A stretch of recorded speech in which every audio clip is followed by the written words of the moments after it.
Wuchang Fallen Feathers. We've put about 6 hours into it yesterday across 2 live streams that you can find here in the channel should you be interested in checking out some raw gameplay of the game itself. This title was sent to me by 505 Games so that I could check it out. I've actually had access to the game for the last 2 weeks or so, but I've been way too busy with moving and kids being on summer break. My household has been an absolute chaos, so I didn't really have the time to dedicate to it, and I decided, you know what, we should probably just stream the whole thing blind. It'll probably make for a better experience anyways, and I kind of feel like that was the right thing to do because you guys definitely seem to have appreciated the live streams that we did yesterday. So today I wanted to make a video just talking about the game and telling guys my opinions on it so far because that was one of the biggest questions that we received yesterday. So naturally, one of the first things that we need to tackle is going to be the performance because there's a lot of complaints about performance, a lot of people saying game runs bad, game crashes, all of these things. And I do remember when I first launched the game, when I initially received it, because I just wanted to check out the settings and all of that good stuff, I do remember it being like a little bit stuttery and I had to tweak a couple of the settings and all of that. But eventually I was able to tweak it just fine. However, my hardware is very much above the average. We are running the game on a 7900 XTX, the AMD GPU, and we're also running it on a 7950 X3D, I think, the processor, the Ryzen. So my processor and my GPU are going to be well above the recommended specs to be able to play this game. So I am kind of able to just brute force through some of the limitations. I'm running it on pretty much most settings on high. I think I bumped down the shadows a little bit, and I bumped down the whatever oversampling resolution to like 40. I think it was by default on 50. So yeah, the game looks fine to me. It does look like a UE5 game because it is a UE5 game. So I do believe when there's a lot of people complaining on Steam about like performance and all that stuff, I do believe that, yeah, it's going to be UE5. UE5 is always given problems. I mean, I can't remember the last time I played an Unreal Engine 5 game that didn't give me problems. And I know that a lot of people like to say, well, Expedition 33, and it's like I had problems running Expedition 33 initially. I had to tweak the settings and all of that. Wukong, same thing. Like every single UE5 game that I've ever played has always given me issues. Like it just sucks. It is what it is. That engine is very much unstable. If your hardware is not able to kind of like brute force through it, I'm not sure how they're going to be able to optimize it properly. Sorry about my voice. I'm still recovering from a really bad sore throat. But yeah, performance is going to be an issue, so my recommendation is if you really want to play the game, make sure that you don't go past the 2 hours so that you can get the refund on Steam.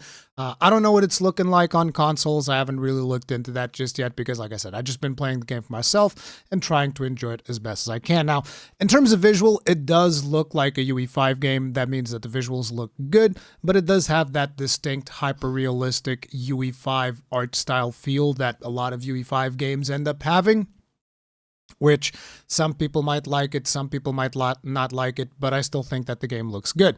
The animations are good. There are a couple of instances that I've noticed with hitboxes, particularly when it comes to enemies with halberds.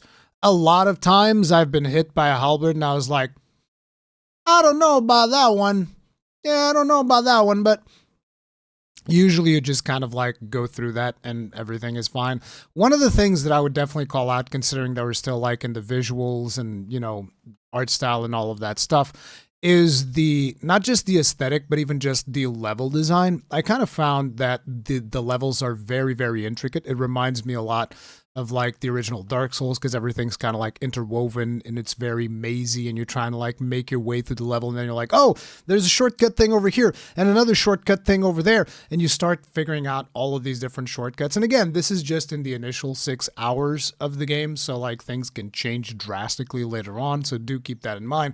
But I did find the exploration and the navigation of the levels themselves very much enjoyable to a point that I didn't really expect that it was going to feel that good. Like, you know, I'm looking at Wuchang and I'm thinking, oh, it's another Souls-like. Sure, we'll play it. We'll have some fun. It's probably going to be somewhat basic, but I do feel that they've done a fantastic job with the level design, and that is definitely one of the highlights of the experience for me.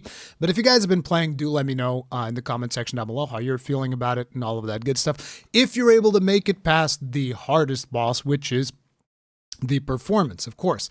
But now let's talk a little bit about what is the main thing about this particular Souls-like, because every Souls-like usually tries to get something very specific in there to kind of differentiate themselves from the rest.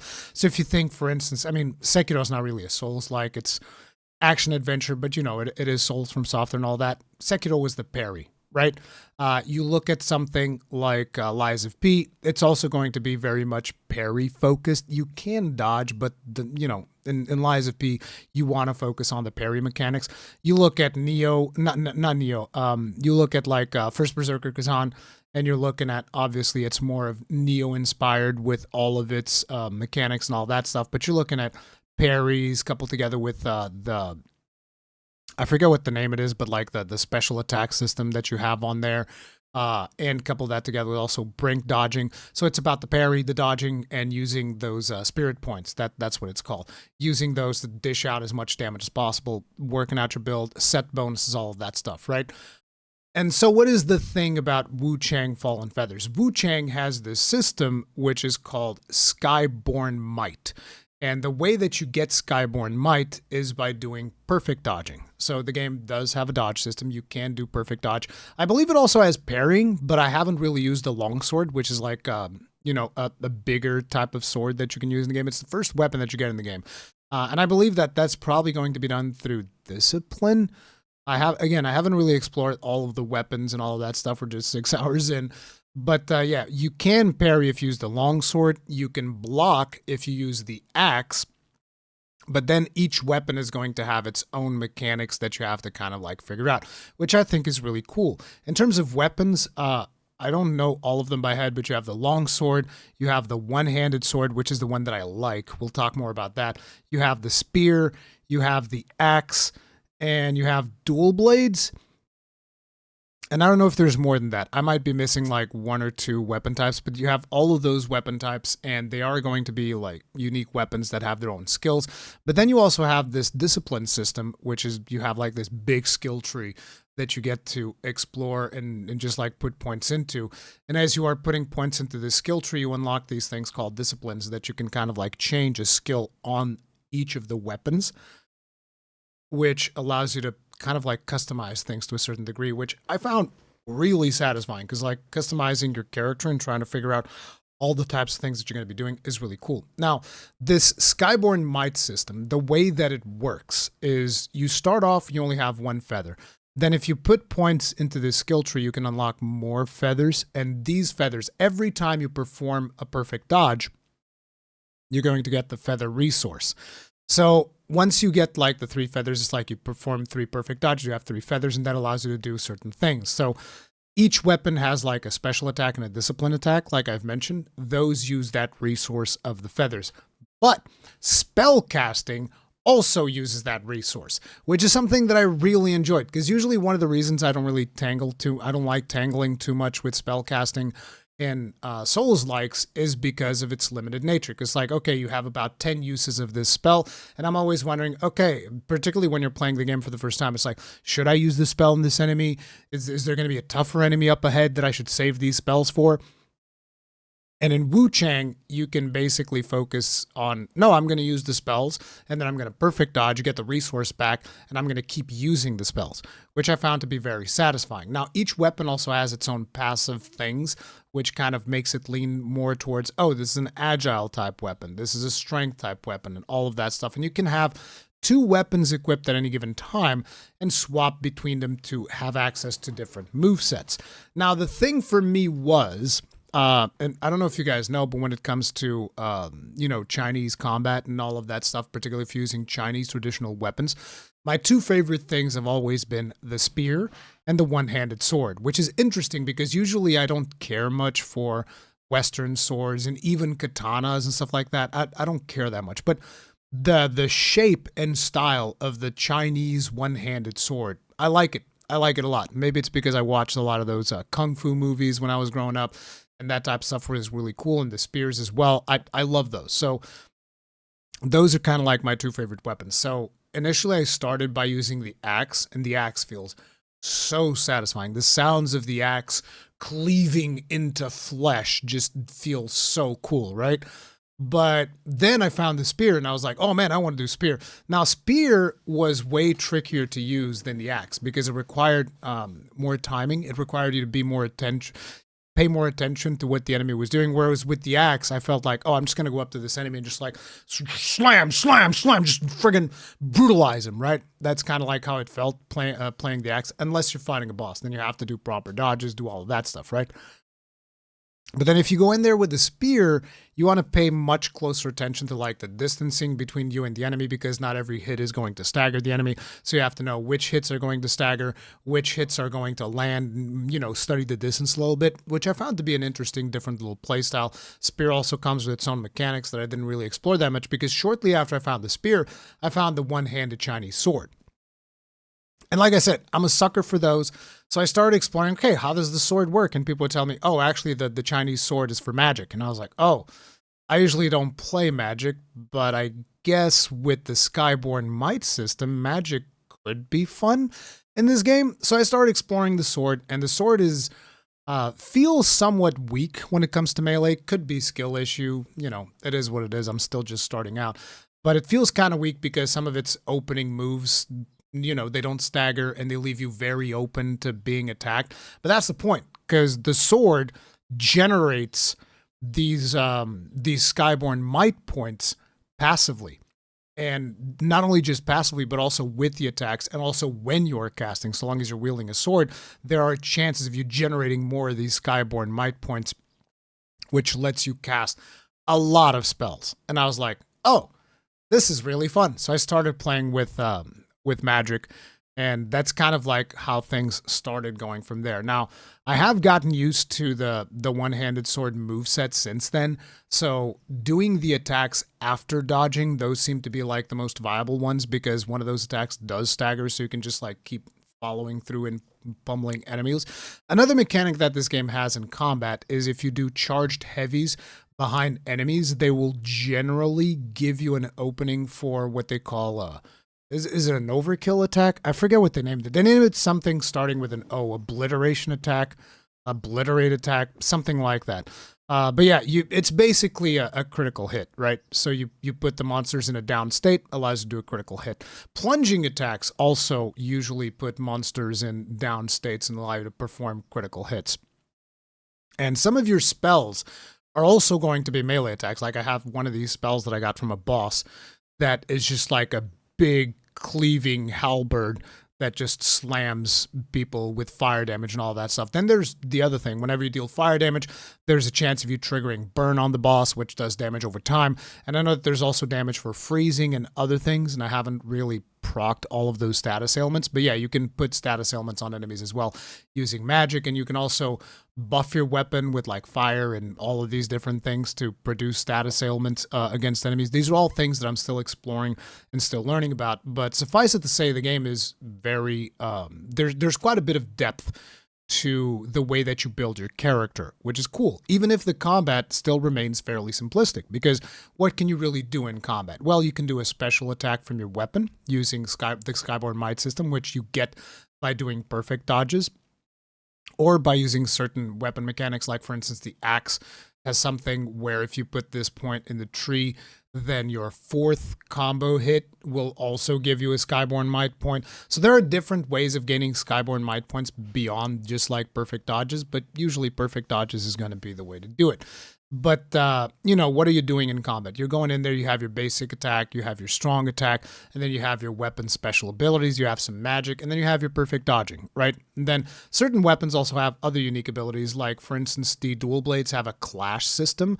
So if you attack right as an enemy is about to land an attack on you, it kind of does like this pseudo parry where you don't really take as much damage, and you know, and I think that the axe also has something like that because I remember experiencing that with the axe a couple of times on a boss fight. But you know, things are going to be different depending on what you do.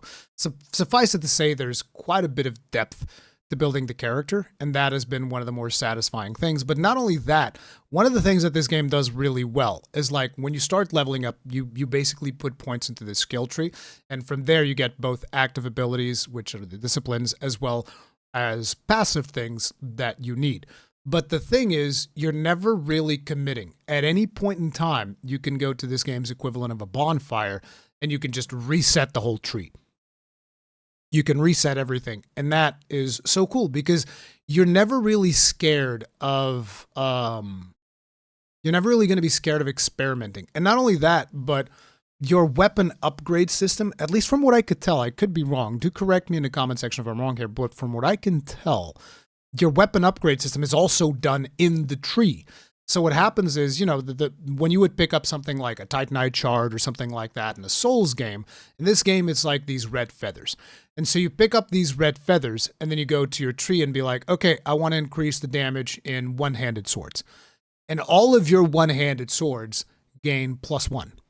And you can take this up to +3 with the current resource that I have. I think I need to find a better resource in order to take it beyond 3. But you upgrade that, and then it doesn't matter which one-handed sword you pick up. It's going to be at +3. You don't need to concern yourself, oh, I need to go kill this enemy to farm some stuff to upgrade. No, it's like any one-handed sword you pick up, it's at +3. But the cool thing is, because you can respec, and when you respec, you get all your resources back, you can just be like, actually, I'm not feeling one-handed swords anymore. I want to play axe. Okay, refund your points that you've put into upgrading all the one-handed swords to +3, and now go make all of your axes +3, because it's the same resource. And I was like, that's great. That's freaking fantastic. You don't have to commit. You can experiment. You can really play with all of the weapons and figure out, actually, this is the weapon that I like. This is the weapon that I want to play. And to me, I was like, bro, this is awesome. I love that. I think that that's phenomenal. I wish that more games did that. So again, there's a bunch of systems for you to tweak around. Like I said, there's spell casting. You find spells. There's a skill tree that you can figure out which passives you want and whatnot. You want to go more towards magic, more towards damage, more towards agility, more towards strength. Figure that out. Change all of it. Then there's a tempering system, which also gives you more passive buffs. I haven't tweaked around with the tempering system all that much, but it's basically these things that you put on your arm, which supposedly give you like more passive bonuses. And then there's a benediction system, which is these slots that you put on your weapon. So basically you also pick up these gems that give you passive effects and you slot those on a weapon. And then you can swap between 2 weapons if you want to do that. I've also seen somewhere that there's supposed to be set bonuses. I think that this will be because certain weapons will mesh well together and they will be part of a set because it's in the same place as it's in the same spot as you choose just your weapons, not really your equipment, because that's in a different tab. So yeah, there's all of that. It's been really fun. So exploration's been fun. Combat's been fun. Not super complex, but quite a bit of depth into how you build your character. The boss fights, the very first boss fight we did was terribly easy because I was playing magic and I was just able to spam this boss down. The boss did almost nothing, which was surprising to me because I did play the game a little bit during those 2 weeks just to kind of like figure out the basics of the game. And I was stuck on one of the bosses for the longest time because I would be playing late at night and whatnot. And so I was stuck on the very first boss, Dutango, or whatever. And it took me quite a few attempts to kill him. And this time I go in there with magic, like, beep, beep, beep, beep, beep, dead. I was like, wow. But then you get to other bosses and you're like, oh, let me see if I can abuse it with magic as well. It's like, no, because the boss just like jumps on you, spams you with moves and whatnot. And you're like, whoa, whoa, whoa, whoa, whoa. But it was still cool because then I was like, oh, let me swap things around. Let me try this fire spell. And then I used the fire spell and I was able to burn the boss and deal tons of damage with burning. And then I was able to, capitalize and finish it. But I had to be much more engaged in the combat. I had to do some melee as well, do all of that good stuff. So that's been a ton of fun. Bosses are getting more challenging, which I like. And a really cool thing that I appreciate is the fact that there is no difficulty setting. And I know a lot of people are going to be mad. A lot of people are going to be upset because everybody likes saying, oh, but Lies of P, they gave us difficulty setting. And First Berserker Kazan, they gave us difficulty setting. And I just feel like when developers get to focus on just one difficulty setting, I usually tend to enjoy the experience more. And that has been the case for Wuchang. I mean, it could also just be that Wuchang is easier, which I think it might be the case than like something like Lies of P or First Berserker Kazan. But yeah, it just feels better. Even in the bosses where I was struggling, like I said, that one boss that was just like jumping on me and vomiting corruption at me and doing all these crazy things. That one felt more challenging. Took like, I don't know, maybe 5-6 attempts, something like that. Even that boss felt better because I was like, oh, but I can dodge these things and I can weave, and oh, made a mistake there. Okay, I get it. It didn't feel like, super overwhelming. You have time to breathe, which I liked. So I'm enjoying the game quite a bit. We're going to be playing more of it on the channel, and I'm going to be reporting back as we go through the experience. I kind of want to do more of these types of videos, almost like journaling our journey through a game. I want to do more of these whenever I don't get a chance to do like proper review and all of that stuff. So yeah, let me know what you guys think about it, and expect more of these streams in the channel soon. So I'll see you guys then. Stay strong, stay safe. Peace out.